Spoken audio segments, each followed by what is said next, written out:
Bueno, quedan pendientes algunas cuestiones que, para completar un poco la información vinculada a esta temática, que tienen que ver con una distinción que suele hacerse en la doctrina entre concurso ideal homogéneo y concurso ideal heterogéneo, por lo menos para que tengan ustedes la referencia. En el código alemán expresamente se prevén los dos supuestos, el caso de concurso ideal homogéneo y el caso de concurso ideal heterogéneo, porque la disposición del código alemán hace referencia claramente a cuando con una misma acción se violan distintas leyes penales o varias veces la misma ley penal. En nuestro código el tema es más discutido porque hay autores que dicen que el concurso ideal homogéneo pareciera no estar comprendido, en tanto el código dice cuando un hecho cayere bajo más de una sanción penal, más de una, pareciera que fueran dos sanciones penales, dos tipos penales, se aplicará la pena mayor, pareciera que fueran tipos penales diferentes, o sea, pareciera como que el código regula solamente el llamado concurso ideal heterogéneo, es decir, la concurrencia plural en distintos tipos penales. Una persona a través de un hecho realiza un acceso carnal y un contagio venéreo. Hay un hecho que se proyecta en dos tipos penales diferentes. Un concurso ideal homogéneo sería el supuesto de admitirse de alguien que con un mismo hecho viola varias veces el mismo tipo penal. O sea, la doble tipicidad surge del mismo artículo, de la misma disposición. Por ejemplo, coloca una bomba, mata a varias personas. Es decir, un único hecho y la doble tipicidad sería la que deriva del propio artículo 79. Bueno, obviamente, independientemente de la interpretación referido a que un hecho cae bajo más de una sanción penal y que se aplica la pena mayor, alguien podría decir, bueno, se aplica la pena mayor cuando las penas no son iguales, de modo que esto no excluye que se regule el concurso homogéneo, el concurso ideal homogéneo. Vale aquí una aclaración. Zaffaroni en estos casos directamente, digamos, él interpreta que el concurso ideal homogéneo es un supuesto que en verdad no está previsto o no se resuelve por la regla del concurso de delitos, del concurso ideal, porque es un supuesto de único movimiento y por lo tanto de única conducta y de único delito que corresponde resolverse de acuerdo a las pautas de graduación de la pena del artículo 41. Y quienes obviamente por el criterio interpretativo que tengan del artículo 54 consideren que el artículo 54 prevé una unidad de delito con independencia de los resultados materiales causados, obviamente van a admitir que en el marco del artículo 54 se prevea no solo el concurso ideal heterogéneo, sino también el concurso ideal homogéneo. Otras cuestiones que tienen que ver con el tema están vinculados a las discusiones, yo creo que superadas, respecto a la posibilidad de una concurrencia ideal entre un hecho culposo y un hecho doloso. No hay ningún inconveniente para que eso fuera así. De hecho, si el Código Penal argentino suprimiera todos los delitos calificados por el resultado, bien esos casos podrían resolverse por la regla del concurso ideal, es decir, la concurrencia en un mismo hecho de un hecho doloso y otro imprudente, con un resultado imprudente. El mismo caso de la ratio ictus, el error en el golpe, donde normalmente lo que uno imputa es una tentativa de homicidio doloso con un homicidio culposo, porque erró en el golpe y terminó matando a quien no quería matar. También es posible el concurso ideal entre un delito comisivo, activo, y un delito omisivo, como puede darse el concurso entre un hurto y una omisión de auxilio, no sé, alguien que está obligado o frente a una situación, digamos, como la prevista en una situación típica, como la prevista en el artículo 108, no solo omite el auxilio, sino que le roba o le saca el celular a la víctima, o el concurso mismo entre un delito instantáneo y un delito permanente, que lo hemos visto con el tema del comentario al caso Heredia, el artículo de Patricia Ziffer y también el comentario de Sandro, ¿no? Me permito una lesión. En el artículo de Patricia Ziffer ella propone como solución a la concurrencia de la tenencia ilegal de arma de guerra y el robo con arma, en el momento que se cometa el fallo, tenía más penas el delito abstracto que el delito de lesión. Ella propone una solución por vía del concurso aparente de leyes, o sea, dice que se trata de un caso de subsidiariedad donde el delito de lesión desplaza el delito de peligro, subsidiariedad tácita, implícita.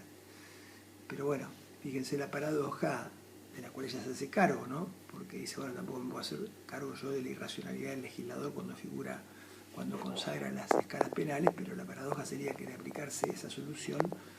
en el concurso de esos dos delitos se estaría aplicando la pena menor, y no es un caso de especialidad. Es decir, frente a un delito de peligro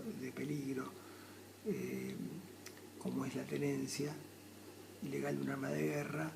y un delito de lesión como es el robo estaría desplazando como delito de lesión al delito de peligro y por lo tanto llevando o portando, digamos, un beneficio para el autor que se vería beneficiado con una pena menor. Bueno, esto va en función de lo que se sostuvo cuando se habló del concurso aparente de tipos penales. O sea, yo creo que no existe. Todos estos casos se resuelven por el concurso ideal, se aplica la pena mayor, salvo los casos de especialidad. Y la última cuestión que me parece que tenemos que señalar, o bueno, son muchas, pero por lo menos de las más relevantes, es cómo juega, porque el concurso ideal es una zona muy propicia, precisamente lo hemos dicho repetidamente desde el inicio, para preservar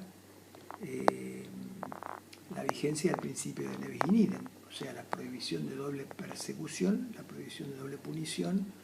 y obviamente que también de esta prohibición surge la prohibición de doble valoración de un único elemento fundamentador de la imputación. Pero lo que tiene que ver con el bis in idem en concreto, y en materia procesal, la doble persecución, pueden darse supuestos verdaderamente problemáticos. ¿Qué pasa cuando el mismo hecho se proyecta sobre un tipo penal cuya investigación y juzgamiento es de competencia federal y sobre otro tipo penal cuya investigación y juzgamiento es de competencia nacional o de competencia ordinaria? Y el hecho juzgado en una de esas competencias, ¿cómo juega allí el efecto de clausura, el efecto oclusivo del principio de Nevis in idem? ¿Qué pasa cuando el mismo hecho da lugar a un delito de acción pública y un delito de acción privada? ¿Qué pasa cuando, por ejemplo, tomemos el caso de una injuria? Un sujeto comete unas injurias y ofende a varias personas. Y es absuelto, uno solo lo querella, es absuelto,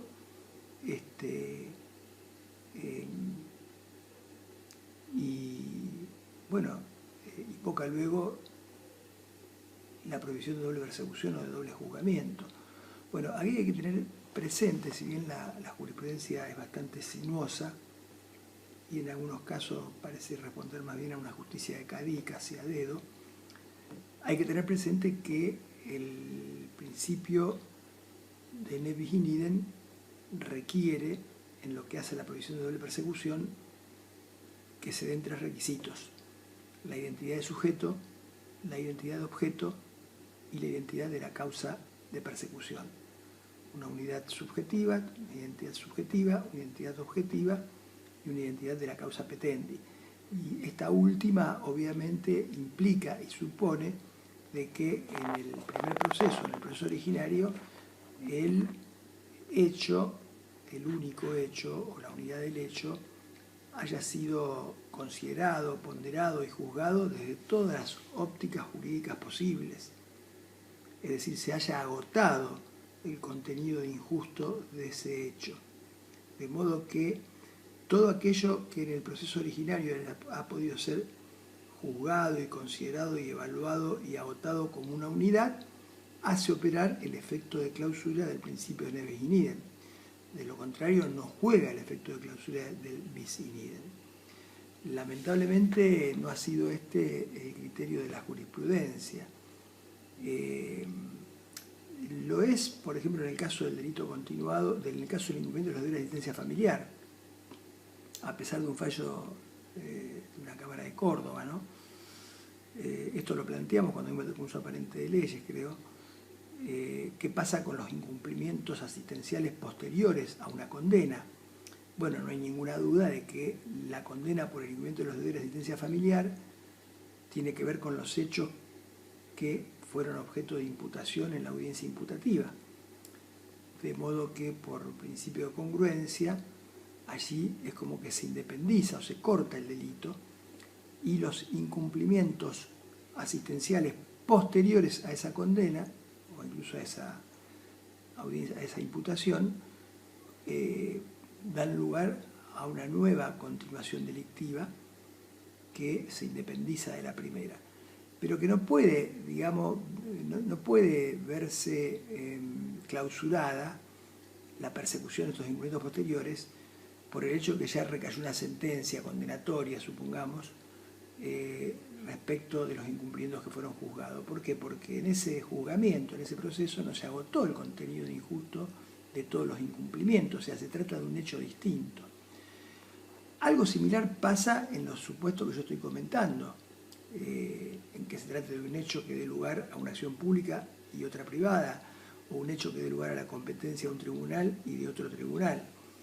Sin embargo, la jurisprudencia no ha sido muy uniforme en este sentido. Ha habido un famoso caso, Marre, de la Cámara Nacional de Casación Penal, donde de la Cámara Nacional Penal Económico, donde claramente, frente a una imputación de administración fraudulenta, un mismo hecho que implicaba administración fraudulenta y violación a la ley penal tributaria, se lo sobresee porque no daban los montos típicamente exigidos en aquel momento por la ley penal tributaria, y se pretende utilizar ese sobreseimiento para también hacer cosa jugada material respecto de la investigación de la administración fraudulenta. La Cámara dijo, no, un momento, acá se sobreseyó por una cuestión que tenía que ver con que no se daban los montos que algunos consideran una condición objetiva de punibilidad, otros un elemento típico de la ley penal tributaria, pero todavía hay que juzgar la administración fraudulenta, por más que sea un único hecho. Este criterio de la causa Marre de la Cámara Nacional Penal Económica, durante la época, la Corte, en el gobierno de Menem, se vio alterado en una causa también muy conocida, la causa Macri, donde se imputaban, había 3 causas en juego, una de ellas en Corrientes, porque los autos habían ingresado por la aduana de Corrientes, y se imputaba una violación a la ley penal tributaria, el delito de contrabando, y bueno, se obtiene, digamos, por pago una extinción de la acción en la ley penal tributaria, y se pretendió usar, digamos, ese sobreseimiento por extinción de la acción